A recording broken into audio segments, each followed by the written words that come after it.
And there's my hack job floor. I'm pretty sure that body mount is just really no metal there, but I did put a bolt in it, and we'll find out. And then my dimpling to stretch the metal. It works, keeps the water from coming up. Right now I'm in the middle of trying to install this. This is an old floor mat from O'Reilly, but we're gonna chop it up and just kind of put it down. It'll quiet the inside of the truck down a little bit, and it'll help keep dust and stuff out. You know, this is just gonna get gross. This will kind of hold the dirt. At least it won't be bouncing up off the tin. But mostly it's sound deadening. So right now I got to pull the boot off and then get this carpet laid down and put the boot back and put the gas pedal back and a couple screws in it to keep it from skating around, and we're done. Okay, here in a bit we're going to be heading down to the junkyard to get another steering wheel. The one I want to get, I don't really know if it has more dish. I'm hoping it does. It's off of an A body. Some B bodies use them, some vans use them. The big difference is it's a lot smaller around, by about 2 inches, I guess. So to clear, well, actually it's my hernia that's touching it, but as you can see, it's almost up against the dashboard. I was kind of hoping to bring it up higher, but it'll make it a little easier to drive. This thing kind of wants to wander. Everything's tight underneath there. I don't know where the play is coming from, but that smaller wheel will help with that. However, this is what happens when you leave your key on all night. Runs your battery dead, and hopefully it didn't fry that stupid module. We'll find out, but this is charging. So sadly, that same junkyard that's got all the darts and Mopars in it will take these parts. I was hoping somebody would take them that could use them or pass them along to someone, but unfortunately they're just going to go to scrap. I don't think that with the stupid laws here in the state, I don't think they could sell it. I think it has to go directly to recycling. You know, it has to be scrapped out. I don't think they can sell the engine and try and give it to somebody, you know. Technically, it can't exist. I have to provide them with a photocopy of my title or registration in my name in order to give it to them, because, you know, we can't have any stolen parts. So, oh well. But it has to get out of here. I can't leave until all this stuff is cleaned up and gone. I might be leaving as early as tomorrow. No, not tomorrow, but Tuesday. So that's where we're at right now. I'm waiting on this guy to charge so I can flip it around. And this thing, I just drained all the oil out of it. Took the filter off. They got to make sure. And then we'll be loading this up, and then we'll be loading those up. I'll pull it back out, bring the axles in, load up the engine. Or, you know, might load those up first. I don't know. No, because this is already hooked up. So anyway, that's what we're doing. Gonna get busy. Okay, we are basically ready to go as far as the truck goes. I have now put several miles on it. We drove it quite a ways today trying to get rid of this stuff. Let me show you. So this morning I called a wrecking yard, asked them if they take this stuff. And I'm like, oh yeah, sure, no problem. Just make sure you pull the oil filter off, drain all the fluids, pull the tranny pan, which I've already done, and the plugs out of it. So they said, do all this and we'll take it. Sure. What do you have? An engine, 2 axles, and a hydrovac. All right. So I get down there, and it's quite a ways down there. They're like, nope, we won't take them with the tires on. And so I got no way to pull the tires out. Like, well, neither do we. So, well, can I pay you? No. So I'll give you $100. Just take the damn stuff. No, can't do it. So I had to drag it all the way back in here. And I've got a lot of people that have expressed interest in my free ad, but nobody's showing up. So that's where we're at. I did get a steering wheel though. It performs nicely. It looks like crap. I mean, actually, the steering wheel itself is fine. The condition of it is pretty damn good, actually. It just looks like crap in this truck because it doesn't fit the aesthetic style. But it works. It's not so wandering anymore. It's a little harder to steer, but it does well. But I mean, we've put miles on this thing. Let me see, hold on. So according to this, I put 100 miles on this thing, and it's doing fine. It's not doing anything really bad yet. Hopefully it won't. Got mosquitoes all over the place here. I'll get this guy before he gets me. Anyway, there's a rattle. You hit a bump and it's a pretty good rattle. Kind of an odd sounding rattle, but I'm pretty sure it's that body mount over here in the passenger footwell. The metal all around it's gone. So I'm pretty sure it's just, you know, that bushing kind of going in the hole, out of the hole, in the hole, out of the hole. Fine, whatever. We'll deal with it later. The brakes have started pulling some to the left. Not bad, but some. And looking at the rotor surface, they aren't making full contact, so they're definitely not broken in yet. I don't know. I'm gonna have to get out there and do a couple hard pulls with the brake, and just to make sure. Hasn't used any oil yet. Hasn't leaked a drop of anything.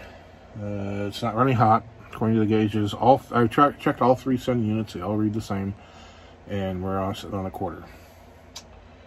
Gas wise, I think we've used a half tank. Oh, ignore the noise of the fan. The thing's kind of noisy. Yeah, so we've used a half tank for 100 miles. You know, I don't know what this tank's supposed to be officially, but the other day I might have had 3 gallons in it tops. When I filled it, it took 16 gallons. So we'll say 19, 18. Even if it said 20, that means I'm getting 10, which is what I was banking on, and fine. I checked the oil in the rear end, we're full, although the oil doesn't look that great. Got my mud flaps on, it's all legal. Legal for now, anyway. So, I have some people that are on their way right now to pick up the stuff. If they don't show, then tomorrow I will be hauling this thing down to another junkyard. Now this other junkyard is the one that I was able to dump the Isuzu diesel and matching transmission at. So I don't know if I'm going to run into the same problem. You know, well, we won't take it with the tires. Well, what the hell, you know. Beyond that, I don't know what else to do. I mean, somebody's got to take it. The other thing I need to do tomorrow, so hopefully that's the plan. Like, let's just say for the sake of argument that these guys don't show up tonight. And I have to take it to there. And let's say that they do take it from me. And then I leave there with a full or an empty truck. I head on down. There's a tire shop. You know, like a Yanta tire shop. And I want to check there to see about getting 2 tires for the front of this thing. If they can get them, if they have them, wonderful. And I will get them put on, hopefully. And then I'll feel a lot more confident. Other thing, my father-in-law was talking about riding with me on the trip, and then we'll just fly him back out here. That may be something, it may not be. I don't know. But for now, we'll see. So yeah, I mean, he was very impressed. He rode with me today when we went down to that junkyard. That was a good solid, you know, 50-mile round trip at least. He was very impressed. We went by he's got a hot rodder friend of his that builds hot rods and repairs hot rods. And he had seen the truck when they first brought it up here, and that guy was very impressed that it sounded as good. But I mean, it's just swapping parts, you know. It's not rocket science, really. Oh, but that's where we're at. That's what happened tonight. I'm gonna call it a night, and then I'll be back with you guys in the morning, and I'll give you an update on what's going on as far as all of this stuff. We'll see about getting tires. And then, so that'll be Monday tomorrow. Tuesday, I'm hoping to be on the road. I haven't even looked at the wrecker body yet, so we'll see. Good night. Hello. Okay. It is D-Day. I don't know if that's what we're going to call it, whatever. It is Tuesday. I am leaving tomorrow morning. I've got the truck just about completely loaded. A few little things I got to load still. I got to do, you know, load of laundry and get my accoutrements for the trip. But we went down yesterday and got the wrecker. Got it. It's still loaded like it was a year ago. I checked, everything's still tight. But yeah, I think we'll be all right. Oh, it's Holmes 440 off of a 78 Ford F350. It's a bit banged up, especially in the corners. And the guy I got it from, we only had a Bobcat to load it, so we beat it up pretty good in the process. I'm not totally worried about the body though. I don't like the way it dips down. I'd rather have it go straight and then dip up, which is probably what I'll end up doing. So I'll end up reskinning this anyway. I wish I had a sandblaster. Also, apparently this is custom. They never came with these boxed in booms. That's what I'm being told by all the Holmes professionals. This is somebody's handiwork, which I'm fine with. I like the way it looks. There's a few little issues. A big rust blister there, and I think one of the welds was split on the other side. And it's got some wear and tear. You know, those pulleys are pretty wore out up there. Pins are a little worn. Let's see, there's some play there. Not too bad up here. I don't know what was going on with that. Oh, everything's really rusty. It needs to be blasted and painted and greased and made to look pretty again. But, yep, it'll be finding its way onto my truck. There are a few things I noticed. For instance, the Fords have this kick up. And so there's that angle iron there, which is actually where it was bolted to in the back. And then up here, you can see it was bolted on that second bolt hole there. So when we put it on my truck, we'll have to get rid of that angle iron and bolt it to the top bolt hole, because my frame is flat all the way down. A little more support. And I'm gonna borrow Dave's porta power and push these corners back out, kind of straighten it out a bit and see. I've never seen one of these wrecker bodies that wasn't completely filled with Bondo, and I think that's how they made them. Like, they got done welding them, hit them with the grinder, and then they just loaded in a whole shit ton of filler, smoothed it all out, and sent it out the door. Now, I don't know for sure if that's the way they're supposed to be or what, but it seems to be the way I've seen them all. We'll see.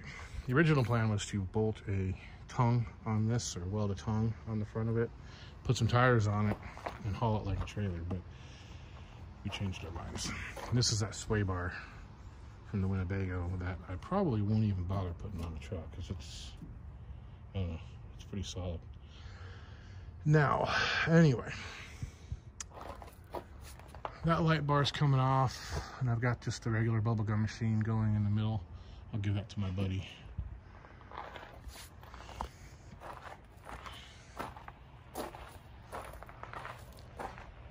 So we're just gonna leave it like this, haul it on the trailer, and then the in-laws will come out next spring, and get the trailer back.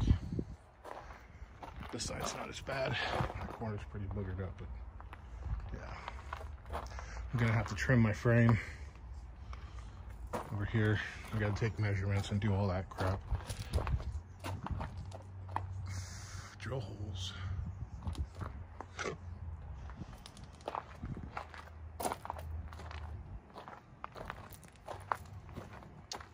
But yeah, we're pretty well packed. It's just all the, you know, clothes and household stuff. You see that spring's making contact. That one is not. So we're not even on the overloads yet, really.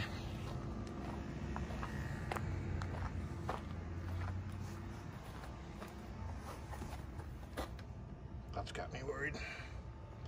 Nobody around here has tires. I have to buy them online. It's pretty bad. Spare's in good shape though, so if blowing that tire doesn't kill me, I can always put the spare in.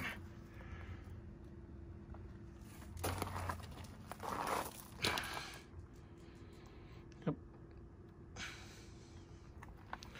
Yeah, this isn't even a load for this truck. Whew, all right, well, I'm gonna finish up picking up my trash and loading a few more things, and we'll call it done for the day. And we'll be on the road tomorrow. Alrighty. So we are in Hermiston, Oregon. We have just crossed the Oregon state line. Been a long trip so far.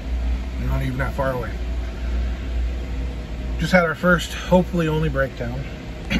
What's going on, I noticed when I was climbing the Chinook Pass and the RPMs are up around 3,000, I noticed the tack started bouncing a little and I could hear it kind of popping and missing through the exhaust. I went, okay, I don't like the sound of that. I was like, is that carburetor, is that ignition? It sounds like ignition maybe.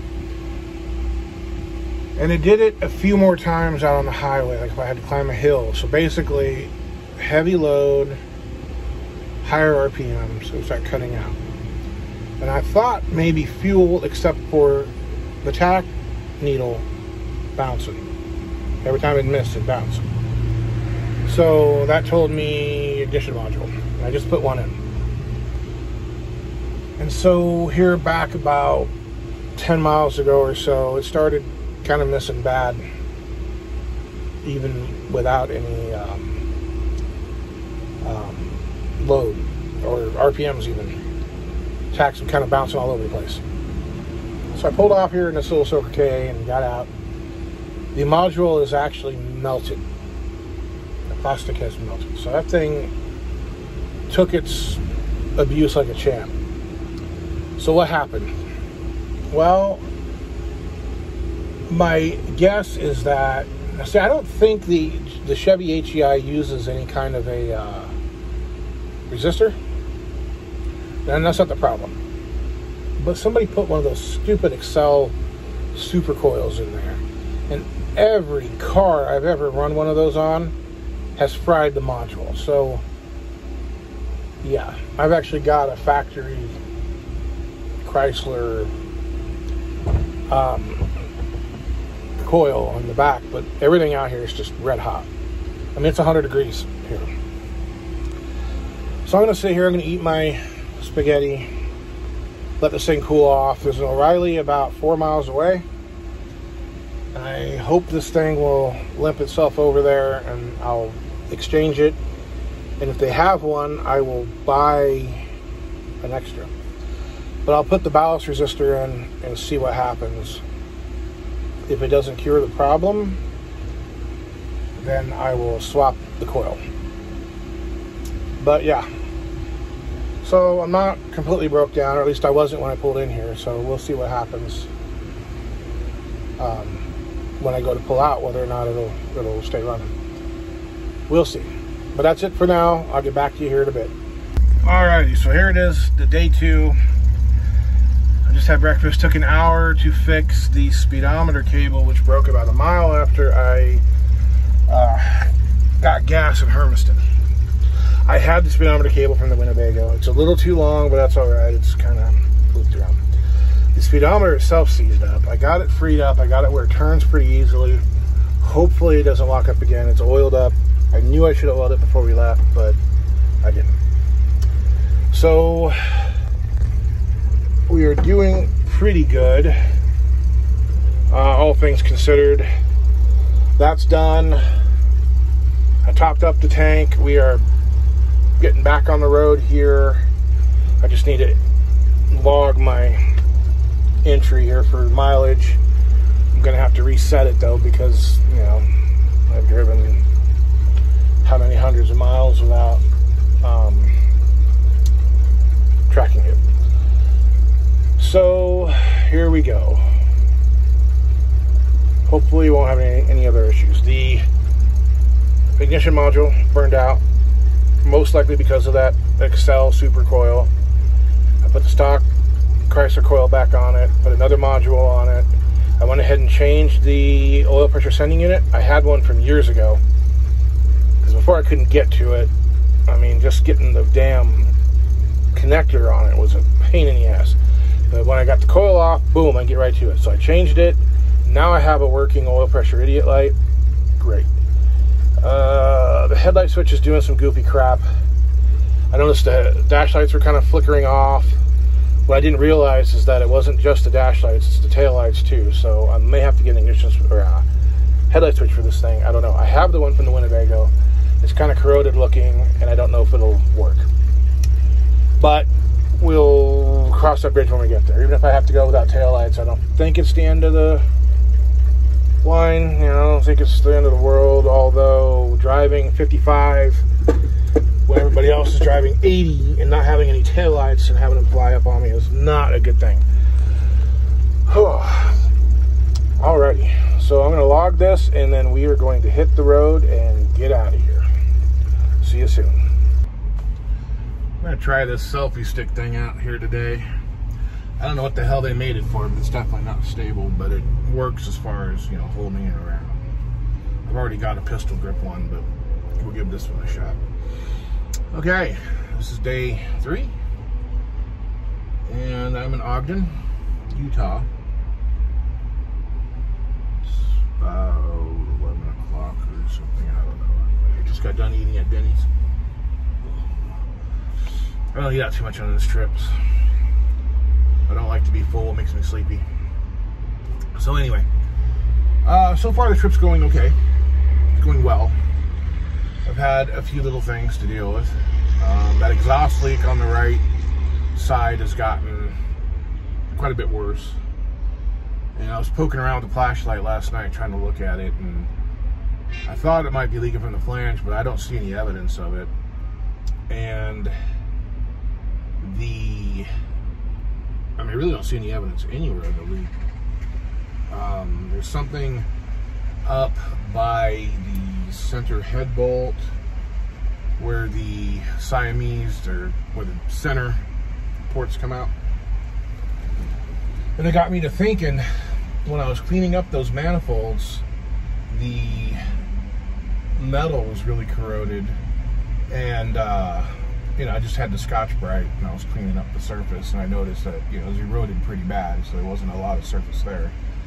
But I ended up with some high spots and rust or whatever, it's like slag, and so I just kind of tapped it with the small hammer, or back of the ratchet actually, knocked it loose, and then I went back over it with the Scotch-Brite, and it seemed pretty level. I didn't have a good sidewalk or anything to clean the thing down with, you know, or a belt sander. So I made sure that the exhaust gaskets I got were the thicker, softer ones, and I put a little high heat silicone around them, and I actually let the stuff about half cure before I tightened it down. And it might be leaking because you got the port, you know, it's rectangular, you've got 2 exhaust ports there, and it comes down, and then it kind of has a hump in the middle, and then there's a head bolt right there. And where that hump is, that's where the worst of the corrosion was. And it might just be that it's leaking from there. So, probably it was I was hoping it was a flange. I don't like it when they leak right at the head, because you could burn a valve that way. Although this being the industrial engine, these valves are pretty tough. So there's that. And these manifolds, these are the worst exhaust manifolds Chrysler ever had on a small block. I'm confident. Worse than the A-body left-hand one, worse than the M-bodies. I mean, just restrictive as all hell. So, it kind of gives me an excuse to get rid of them. I don't like headers. I don't like headers at all. They put way too much heat into the engine bay. They're kind of loud as it is. They look cool, but they don't stay looking cool. However, they do make a shorty block hugger header that would be perfect for this truck. And just about any header would probably work on this thing as long as it didn't come straight down. You'd have to come down at an angle for the axle. See, there's that. Wind is moving the selfie stick. Anyway, so that's something I'm going to deal with when I get home. I mean, if I just pull the manifold, what I did on the Comet manifold is long manifold, and what I did on the old poly manifold that was in this is I took my belt sander with like a 60 grit, 80 grit belt, locked it on, put it in a vise, you know, upside down, plugged it in, and I just planed the manifold on this upside down belt sander. And of course, belt sander's, you know, 8 inches long or something, or a foot long. So who knows how flat it actually was, but at least each portion, you know, where it needs to be flat, was flat. It may not have been flat across the board. And if there's enough movement in there, it would work. I do have the broken studs, like all these LA small blocks break the end studs off. And I've had more trouble drilling them out, tapping them, restudding them, helicoiling them, than I have just leaving them and not having them leak. They're not leaking now, so we're good. We're gonna leave those. The problem is that the studs go into the cooling jacket. It's one of the reasons why they break off, they corrode. So if you don't get everything just 100% right, they leak coolant. You get some sealer in them, you know, whatever. And I don't know, it's just not worth screwing with, to be honest with you. If I was gonna do it, I should have done it, would have done it when the engine was out. But that's, at the moment, the only real big problem. The drive shaft vibration's gotten a little worse. I think it's probably beating up that bushing in the back of the tranny a little bit. I've been running between 55 and 60. I try to keep it under 60. Not so much for the speed, but the RPMs. 57 miles an hour is 3,000 RPM. I'm trying to keep it at 3,000 or less. The other thing that happens is, you know, the higher the speed, the more vibration in that drive shaft. When it's under load, it doesn't vibrate much, but when you let off and you're just kind of at a coast and everything's kind of loose, is when it's really bad. And it's still not bad. It's not bad enough to break the transmission in half or anything. I've had that happen before. I did go around and tighten up the bolts on the manifolds just in case. I didn't notice any difference. Last night I had the issue with the trailer. You know, this is a borrowed trailer. When they put the lights on the side, you know, of course they drilled the 3 holes, the 2 bolt holes and the hole for the wire. And they put the lights on, which is great. Some of them, they put some kind of a grommet or like a vacuum hose or something through it so it wouldn't chafe the wire. On this back one was one of the ones that they didn't. So the other night, first night, I noticed my dash lights would flicker. I just figured it was the headlight switch being dirty. What I didn't realize is that when the dash lights are flickering, so are the trailer lights. And then later on in that trip, I noticed that they were flickering off. I was like, okay, well, this headlight switch is bad. I've got the Wannabango switch, which is pretty corroded and old and nasty. And I was looking yesterday when I had the gauge panel off, changing that speedometer cable, that the switch is completely different. These trucks, at least in 61, don't have any kind of a fuse panel. There's no fuses. There are circuit breakers in the headlight switch, but I think that's about it. I think that's the only protection you had in this whole damn thing. And so last night when I turned on the headlights, the ammeter went to full discharge, and I could look in the mirror and I could just barely see anything glowing in the trailer lights. Nothing up here. And they just flicker for this tiniest second. And so, oh shit, I got a dead short, you know, turn the lights off. And I finally pulled into this Podunk gas station. Honestly, you can barely call itself that. They have one pump working. They had a diesel pump that was lit up, but they had a cage for a donkey right up around it. So you would have to fill a gas can and then carry it out to your truck. It didn't make any sense. Anyway, there was a goat and a donkey and something else I saw. But I was able to poke around, you know, I turned on the headlights, I could hear that circuit breaker and clicking. So I went around and I looked, I didn't see anything, but I started pulling on wires a little bit, and I turned on the lights and they worked. So I went around, I started pulling on wires again to check to see when the lights would flicker. And when I got to that back right corner, I could see the sparks. Shut it all down and I could see where that wire had just chafed against the hole. And I just snipped it off. It was kind of melted around there too, from grounding out. I just snipped that wire. Everything's been fine since. So other than that, we're good. Training's shifting good. I haven't checked the level on this trip, but I haven't leaked a drop. I haven't leaked a drop of anything, actually, except coolant maybe. And that's only because this doesn't have a tank. It just has a overflow hose that drops to the ground, or actually on the cross member. And I think, in fact, I'm pretty confident that the cap is bad.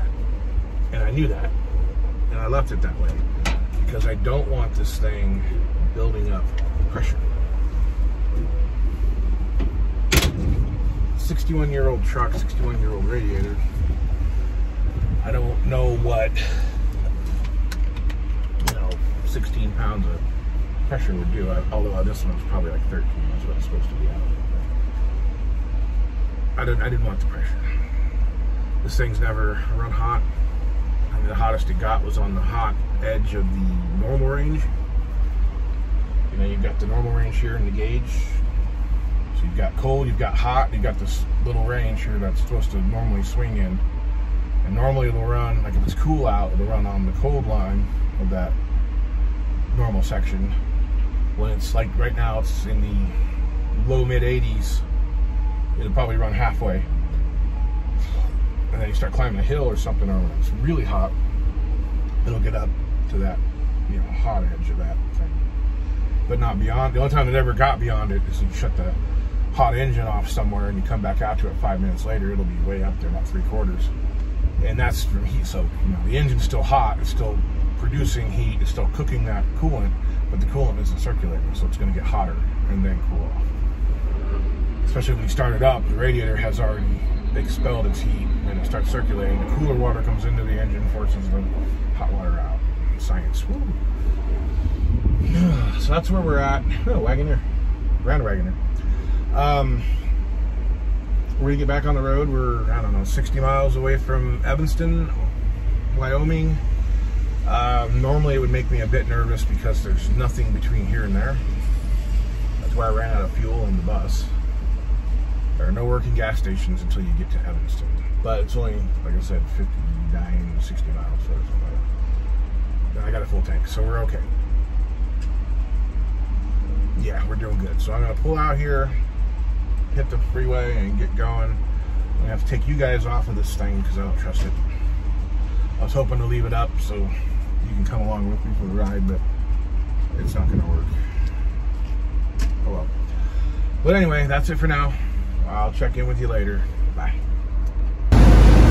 Okay, here we are. We're crossing into Wyoming right now. Evanston, port of entry. Doing all right. Just under half tank. Probably stop and get gas.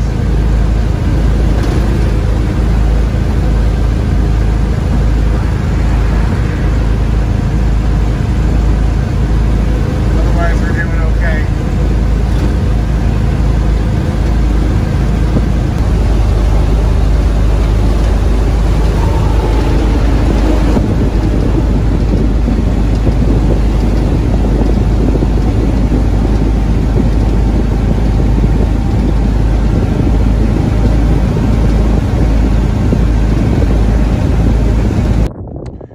Sometimes people ask, how's life going? Well, here's your answer. Alrighty. I'm not totally sure if we're in Nebraska or if we're still in Wyoming, but we are somewhere. Coming down out of that high elevation, I noticed that the vacuum gauge is reading higher. Hopefully my gas mileage will come up.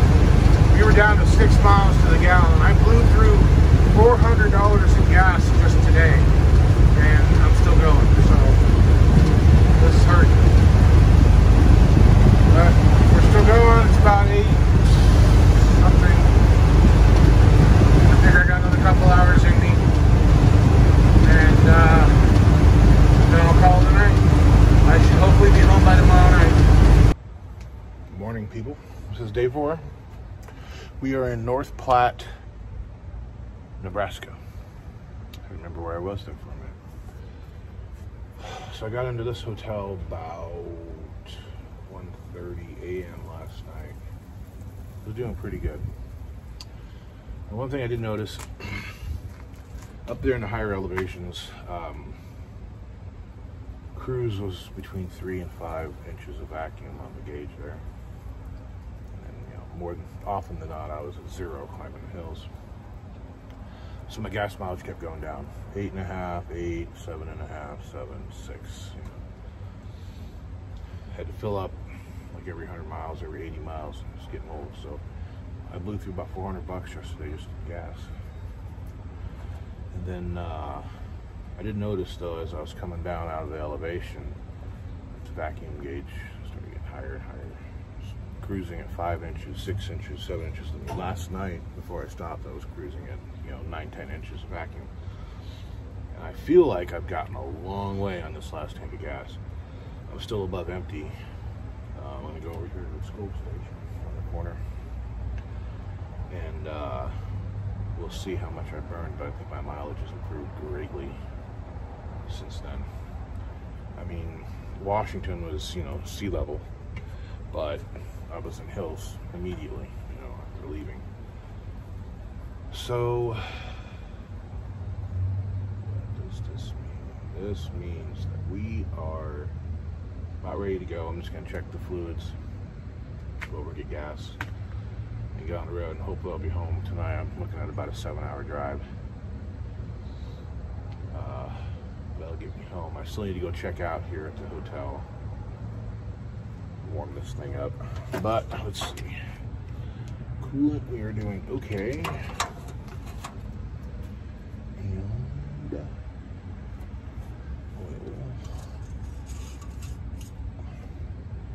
we are sitting, I don't know how well this is going to show up on camera, but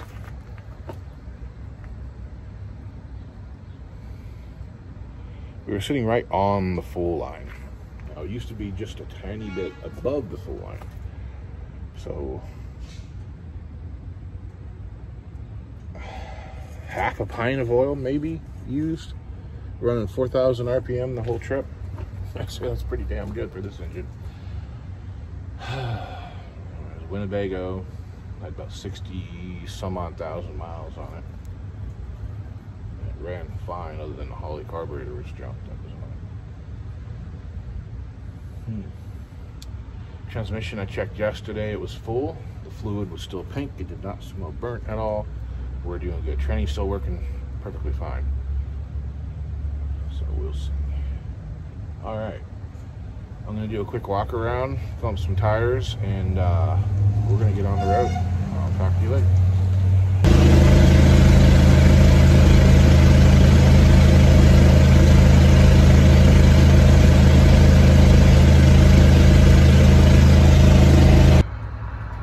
I have never seen this happen before. I saw that, and I'm like, where's my exhaust pipe?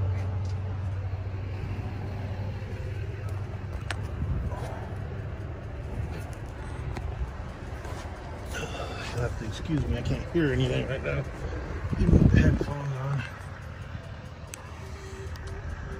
So rip that hanger out.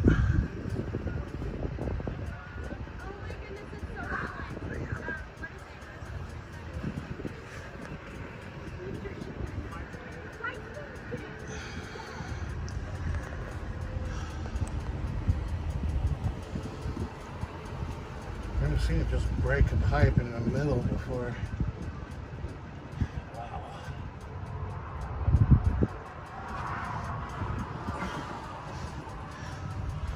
It's amazing.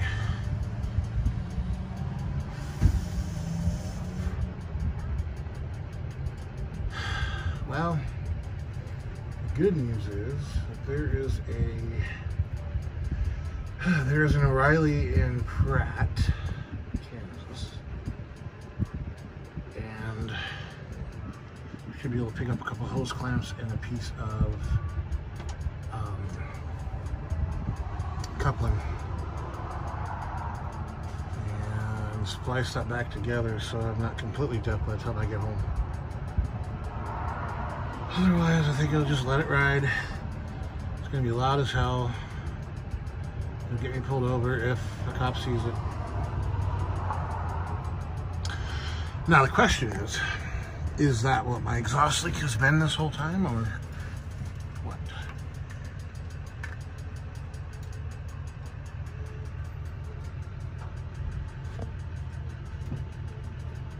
I don't know. Hard to say. Can't touch it, it's too damn hot. Okay, well, that's the only thing I can do is get a bungee cord and kind of pull this pipe out of the way so it's not gonna poke a hole in the oil pan or fall off the rest of the way. Okay, that's it. Well, it's a total clunge, but there's our fix. Hopefully it'll get us home. Well, we did it. About just shy of 1,900 miles across the country in a 61-year-old truck. Got the trailer and the wrecker sitting over there. There you go. Casper made it. We've had our somewhat minor issues. I used less than half a pint of oil on the trip, so that's excellent. I used about half a gallon of coolant, but again, this is holding some pressure. This cap is not great. And I don't see any numbers in it, so I have no idea what kind of pressure it's supposed to hold. But I don't think it ever was hot. I think it just typical overflow. Had the exhaust issue down there. Still have the leak anyway, you know, from the manifold probably. Had to change out that coil. Had to time it and play with the timing. Had to change out the speedometer cable, which I actually found the little broken piece of it. It's just a piece of plastic that was glued to the cable. So, I don't know. Somehow I don't think that's factory, but doesn't matter. We made it. We're home. I'm beat. It's time to go home, or to go sit in my chair, drink a beer, go to work tomorrow. Yay. But that's it for this episode, guys. For this series, I should say. There will be more video on this truck. There's always going to be video on all the projects. This truck, whatever. We'll see.